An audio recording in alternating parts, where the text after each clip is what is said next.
Welcome to E-Bible Fellowship's Evening Bible Studies with your host and Bible teacher, Chris McCann. For more studies, visit our website at www.ebiblefellowship.org. And now, here's Chris McCann.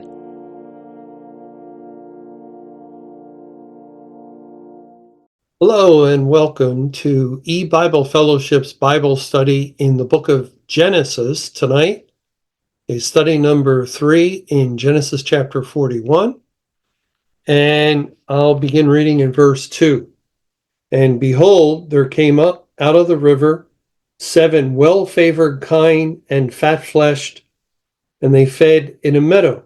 And behold, 7 other kine came up after them out of the river, ill-favored and lean-fleshed, and stood by the other kine upon the brink of the river. And the ill-favored and lean-fleshed kine did eat up the 7 well-favored and fat kine. So Pharaoh awoke, and he slept and dreamed the second time.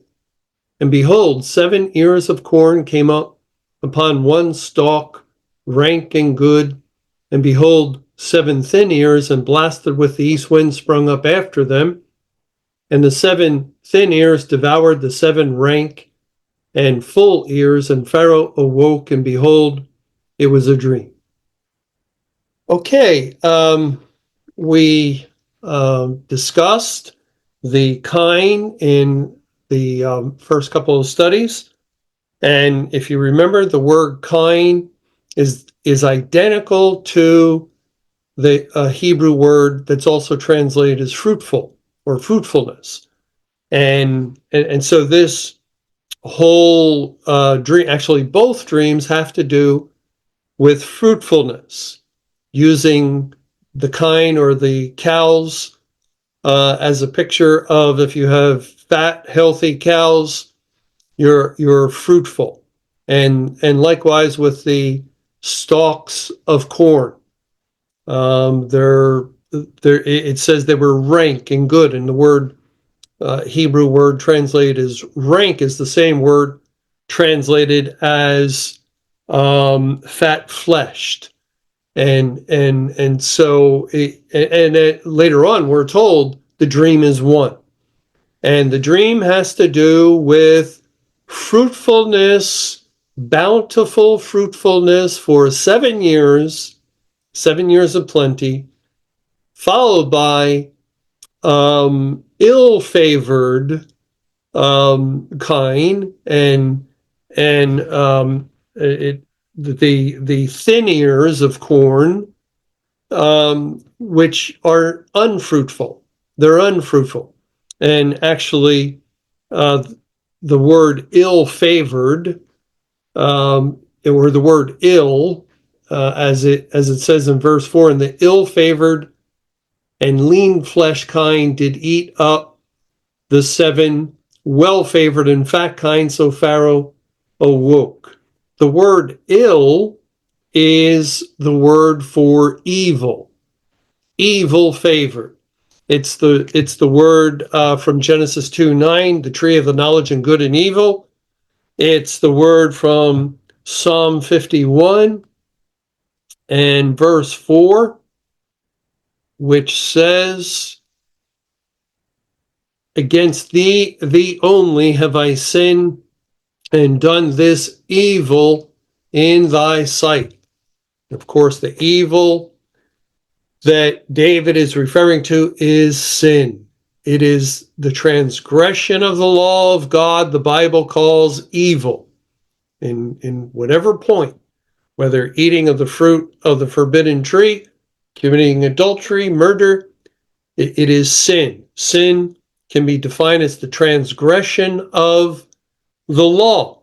Now, the word, the Hebrew word translated ill, as well as evil, is also translated another way in Jeremiah chapter 24 in regards to fruit.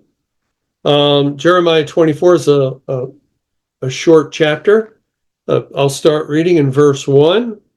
Jehovah showed me, and behold, 2 baskets of figs, were set before the temple of Jehovah.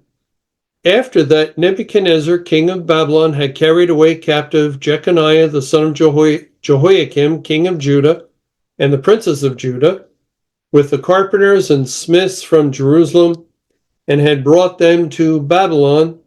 One basket had very good figs, and verse 2. One basket had very good figs, even like the figs that are first ripe, and the other basket had very naughty figs, which could not be eaten, they were so bad. And the word that is translated ill-favored in Genesis 41, and we've seen in Psalm 51 as evil, or Genesis 2:9 as evil. It's here translated naughty, these naughty figs, and also evil. The evil, very evil, they cannot be eaten. They are so evil.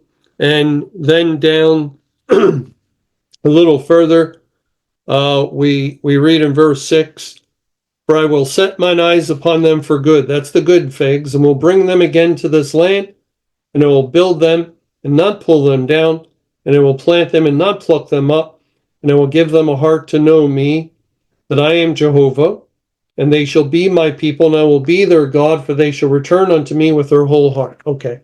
So in Jeremiah 24, just to, set the context a little bit, God is likening his people to figs, fruit, which is not surprising. The gospel is portrayed in the Bible as the sending forth of rain to produce the fruit. The husbandman, we read in James 5, waiteth for the early and latter rain in order to obtain his fruit. Let me read it to quote it correctly. James chapter 5, verse 7 says, be patient therefore, brethren, unto the coming of the Lord. Behold, the husbandman, and God likens himself to a husbandman, the husbandman waiteth for the precious fruit of the earth, and has long patience for it, until he receive the early and latter rain. And the early rain was the gospel sent, the first outpouring of the Holy Spirit during the church age, and the latter rain after the church age is over, second part of the Great Tribulation, the gospel sent, second outpouring of the Holy Spirit to the nations. And the father, the husbandman, waits. He doesn't bring judgment on the churches during the church age or during the early rain, because it's producing fruit. Likewise, he doesn't bring judgment on the world during the period of the latter rain. No, it's going to produce a great multitude of fruit. So he waits until the rain ceases, May 21, 2011, then he brings the judgment. So, we can just present a great number of verses that indicate God's gospel program as a farmer, as a husbandman, the vineyard, or the sowing of seed. The sower went forth to sow and sows the seed upon the hearts of men, and some bring forth fruit, others do not for various reasons we read in that parable. But here in Jeremiah 24, very interestingly, God speaks of his people, and he makes a difference between them by calling some good figs and some evil figs within the nation of Judah, and the nation of Judah would be a type and figure of the corporate church. And what distinguishes them? Well, we read in, I didn't read this as yet, in verse 4, again, the word of Jehovah came unto me, saying, thus saith Jehovah, the God of Israel, like these good figs, so will I acknowledge them that are carried away captive of Judah, whom I have sent out of this place into the land of the Chaldeans for their good. So I'm going to send them out of Judah to the land of the Chaldeans, to Babylon. And spiritually, that is teaching us of the end of the church age and God's command to his people: you have to get out. You have to get out. Church age is over. The land has been conquered by the forces of Satan. Satan's loosed. He overcame the camp of the saints. That is really typified by the Babylonian king Nebuchadnezzar, type of Satan overcoming Judah. Once that occurs, go to Babylon, go into captivity. Now, Babylon would be a type of the world, and so we have to leave the church, go out into the world. Yes, in the world that was under Satan's authority, but that's a different matter than the church, where God raised that up to receive worship, and the church falling and coming under Satan's power and authority and rule. Oh no, we can't have that. We can't be in a place of worship and remain and have the worship go to the evil one. You got to get out. So those who go into captivity are the good figs. See, this is really, Jeremiah 24 is illustrating the separation of wheat and tares. It's looking at the people of God, many called, few chosen. It's looking at the people of God upon their hearts. And God is making a distinction, just as he did with all the Christians in the churches. At the end of the church age, God looks upon them and says, I'm going to divide wheat from tare, and he gives a mechanism, almost like a farming instrument, to bring about the division, or to separate the people, to bring the wheat into his barn and to bundle the tares for burning. And that mechanism was the command: you must flee the church. And so again here, the good figs are those carried away captive of Judah, whom I have sent out of this place. Out of the place. Leave the promised land of Canaan. The land of Judah was in Canaan. Leave it, go out to Babylon, and Babylon would represent the world. But then again, in verse 8, we have the other group, and it says, Jeremiah 24, verse 8, and as the evil figs which cannot be eaten, they are so evil. Surely, thus saith Jehovah, so will I give Zedekiah the king of Judah and his princes and the residue of Jerusalem that remain in this land, and them that dwell in the land of Egypt, and I will deliver them to be removed into all the kingdoms of the earth for their hurt, to be a reproach and a proverb, a taunt and a curse in all places whither I shall drive them. And I will send the sword, the famine, and the pestilence among them, till they be consumed from off the land that I gave unto them and their fathers. They're so evil, these figs, this bad fruit. Bad fruit can't be eaten. And you see the connection, the ill-favored kind, and again, the word kind, same word as fruitful. Ill-favored fruit. And also the corn, Genesis 41, verse 4, and the ill-favored and lean-flesh kind did eat up the 7 well-favored and fat kind. So Pharaoh awoke, and he slept and dreamed the second time, and behold, 7 ears of corn came up upon one stalk, rank and good, and behold, 7 thin ears, and blasted with the east wind sprung up after them, and the 7 thin ears devoured the 7 rank and full ears, and Pharaoh awoke, and behold, it was a dream. So the thin ears, they devour the rank, the fat flesh, the full corn.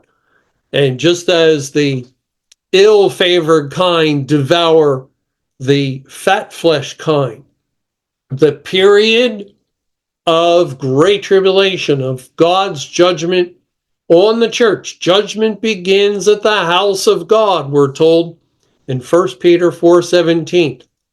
Once that judgment gets underway, then it will devour all the goodness, all the years of plenty of the church age.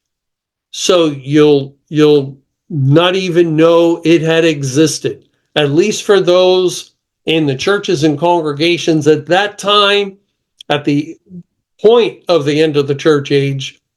The bountiful blessings of God upon the church will be just a memory, and you can't eat a memory or drink a memory as far as spiritual things go. And God likens his gospel to bread and drink, and no, it's gone. It's a famine of hearing the word of the Lord. So the language used here, and Jeremiah 24 illustrates it. It illustrates it, the evil fruit at that time, and much of the book of Jeremiah is dealing with the Great Tribulation.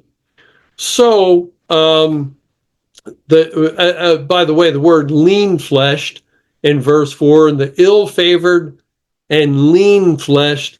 Lean-fleshed is a combination of two words. One is the word flesh. And Genesis 6:3, he also is flesh, referring to man. It's the usual word for flesh. But the word lean, the word translated as lean, is Strong's number 1851. And just to look at a couple of verses, and I think we'll get the idea. Leviticus 16, verse 12, and he shall take a censer full of burning coals of fire from off the altar before Jehovah, and his hands full of sweet incense, beaten small, and bring it within the veil. The word small, beaten small. It's beaten to a powder, really. And it's the word in Leviticus 21:20, where we read of a man, crookback or a dwarf, or that has a blemish, and this is referring to those, I believe, that will not enter into the congregation of the Lord. And the word dwarf, small man. So that's the idea, and it's translated as small dust in Isaiah 29, verse 5. Isaiah 29, verse 5. Moreover, the multitude of thy strangers shall be like small dust,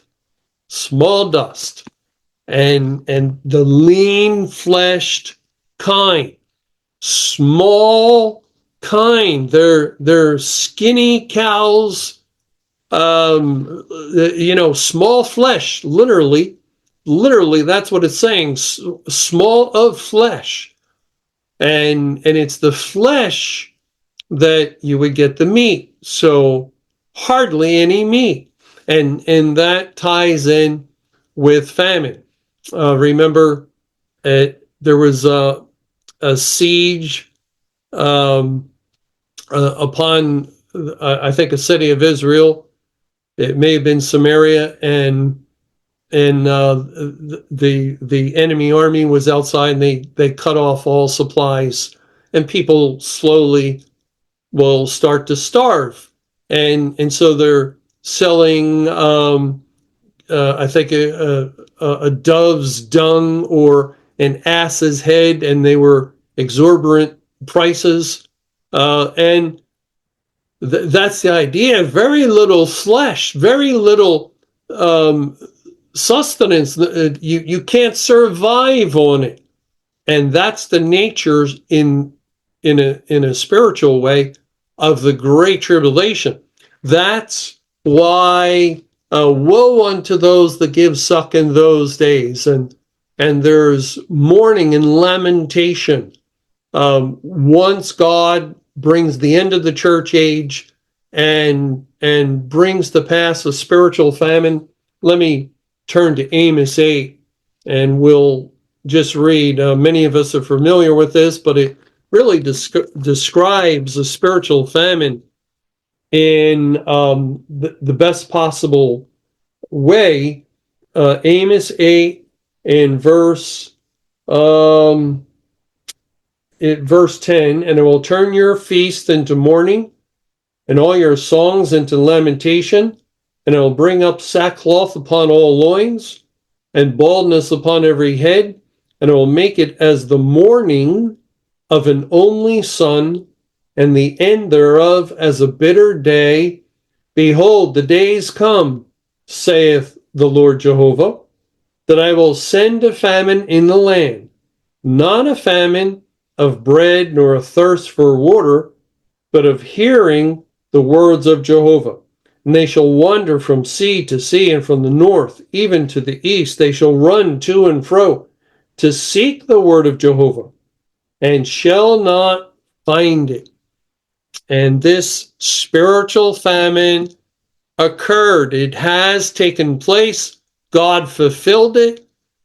May 21, 1988, the church age ended, and the Spirit of God, the Spirit of Christ, departed the church, and the spirit of Satan entered in, and they still had the Bible. They still had, the teachings, the doctrines in some churches, faithful teachings and doctrines left over from the Reformation and the people of God down through the centuries. They had that history, but you can't live upon that in the spiritual realm. The soul that God has made alive requires the Spirit of God to feed it, to give it daily bread. And without the Spirit, there's no nourishment of the soul. There's no growth of the elect who were in the churches at that time.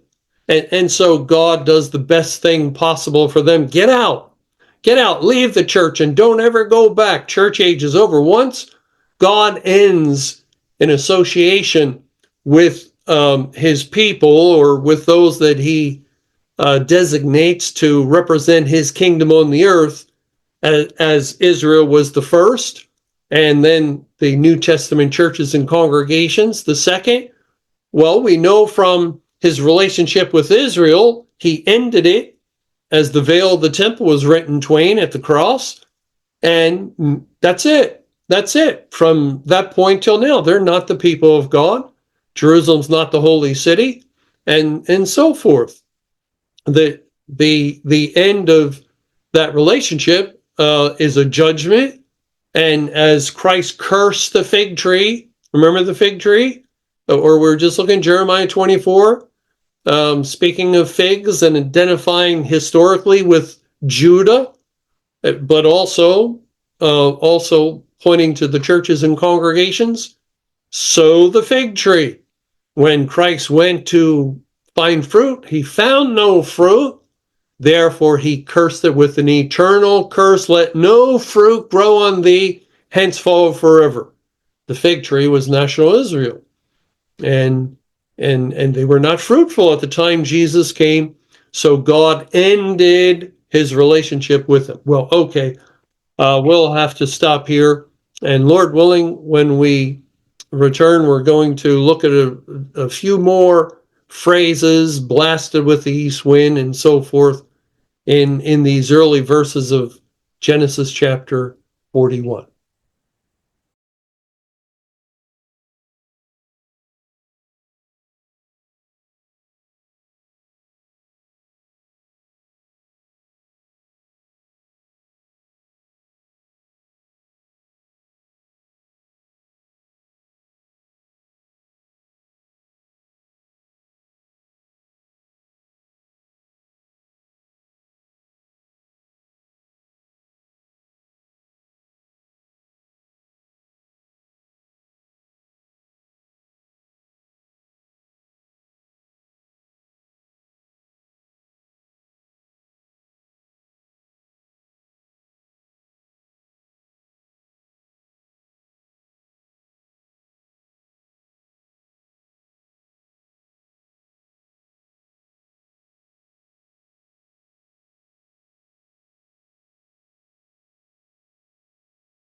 Thank you for joining us for E-Bible Fellowship's Evening Bible Studies with your host and Bible teacher, Chris McCann. For more studies and information, visit our website at www.ebiblefellowship.org. Until our next Bible study, may the Lord's perfect will be done.